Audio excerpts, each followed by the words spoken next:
क्या Elon Musk की company Starlink की एंट्री से भारत में जियो और एयरटेल का खेल खत्म हो जाएगा? नमस्कार साथियों, आज हम बात करने वाले हैं एक ऐसी इंटरनेट सर्विस के बारे में जो भारत की कनेक्टिविटी को पूरी तरीके से बदल सकता है। जी, मैं बात कर रहा हूँ स्टारलिंक की, जो अमेरिका की स्पेस एक्स कंपनी का स्टारलिंक इंटरनेट प्रोजेक्ट है। दोस्तों, स्टारलिंक की खासियत ये है कि यह ज़मीन के इंटरनेट ज़मीनी पर बिछे बिना तारों के या फिर मोबाइल टावरों पर नहीं काम करता है, बल्कि ये हज़ारों छोटे-छोटे सैटेलाइट्स के ज़रिए सीधे आपके घर तक इंटरनेट पहुँचता है। यानी जहाँ मोबाइल का नेटवर्क नहीं पहुँचता है, जहाँ फाइबर केबल नहीं पहुँचती है, वहाँ भी स्टारलिंक हाई स्पीड इंटरनेट दे सकता है। स्टारलिंक को भारत सरकार ने 2 जून 2025 में यूनिफाइड लाइसेंस दे दिया था।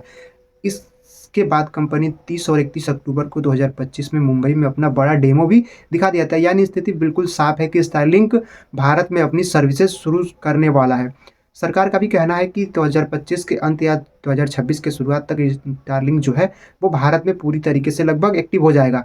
अब सबसे ज़रूरी सवाल ये है कि स्टारलिंक का प्लान और कीमत क्या होगी? स्टारलिंक ने जो जानकारी दी है उसके अनुसार इसके कुछ प्लान निर्धारित किए गए हैं, जो कि कुछ इस प्रकार हैं। सबसे पहले रेजिडेंशियल ब्रॉडबैंड के लिए मासिक प्लान लगभग 8600 प्रति माह बताया गया है। इसके साथ साथ एक बार आपको 34,000 रुपये हार्डवेयर किट चार्ज देना होगा। यानी जो इसके साथ सामग्री मिलेगी उसका चार्ज आपको देना पड़ेगा, जिसमें satellite dish, wifi router, power supply शामिल है। स्टारलिंक का दावा है कि यह सेवा देगी और लगभग 99% आपको अनलिमिटेड डेटा देने की बात कही जा रही है। मौसम चाहे जैसा भी हो, कनेक्शन आपको बहुत अच्छा मिलने वाला है। और साथ ही इसमें आपको 30 दिन का फ्री ट्रायल भी मिलेगा और सेटअप भी आप बहुत आसान है, जो आप चाहे तो खुद से लगा सकते हैं और डिश के साथ साथ इंटरनेट भी चला सकते हैं। अब सवाल आता है कि किन लोगों के लिए फ़ायदेमंद होगा। देखिए, स्टारलिंक की सबसे बड़ी ताकत ये है कि जहां आज इंटरनेट पहुंचना सबसे मुश्किल काम है, वहाँ स्टारलिंक एक नई उम्मीद लेकर आता है। जैसे दूर दराज गाँव, पहाड़ी इलाकों, जंगलों में इंटरनेट आसानी से नहीं पहुंच पाता है। ये जगह वहाँ है जहाँ मोबाइल नेटवर्क कभी भी हमेशा ही कमज़ोर रहता है। ऐसी जगहों पर स्कूल, कॉलेज, हॉस्पिटल, सरकारी केंद्र, छोटे-मोटे व्यवसायी सबको स्टारलिंक से बड़ा फ़ायदा हो सकता है। लेकिन साथियों, अब बात करते हैं उस हिस्से की जो सबसे ज़्यादा चर्चा में, क्योंकि स्टारलिंक भारत की बड़ी इंटरनेट कंपनियाँ जैसे जियो, एयरटेल और भी बहुत सारी कंपनियाँ हैं जिनके लिए खतरा बन सकता है। तो इसका जवाब है हाँ और नहीं भी, क्योंकि बात दोनों तरफ की है। पहले बात करते हैं स्टारलिंक की पक्ष, जहाँ स्टारलिंक को फ़ायदा मिलेगा। पहला फ़ायदा, जिन इलाकों में आज फाइबर या 4G या 5G नहीं पहुँचा है, वहाँ स्टारलिंक इंटरनेट की पहली और असली सुविधा बन सकता है। दूसरा फ़ायदा, दूर दराज के क्षेत्रों में शिक्षा, मेडिकल, ऑनलाइन कामकाज, वीडियो कॉलिंग जैसी चीज़ों में काफ़ी सुधार देखने को मिल सकता है। के इसमें स्टारलिंक को अस्थायी ग्राहक भी मिल सकते हैं। तीसरा फ़ायदा, farm house, resort, hotel, villa, highway properties में जहाँ जल्दी-जल्दी हाई स्पीड इंटरनेट चाहिए होता है, वहाँ इसको लगाया जा सकता है।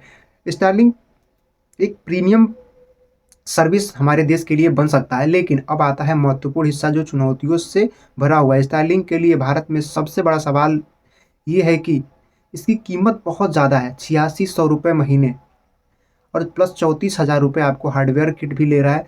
तो अधिकांश घरों से ये बाहर ही बताया जाएगा कि नॉर्मल फैमिलीज़ में 300 रुपये, 400 रुपये का इंटरनेट आसानी से उपलब्ध है, जो कि आपको अनलिमिटेड डेटा देते हैं।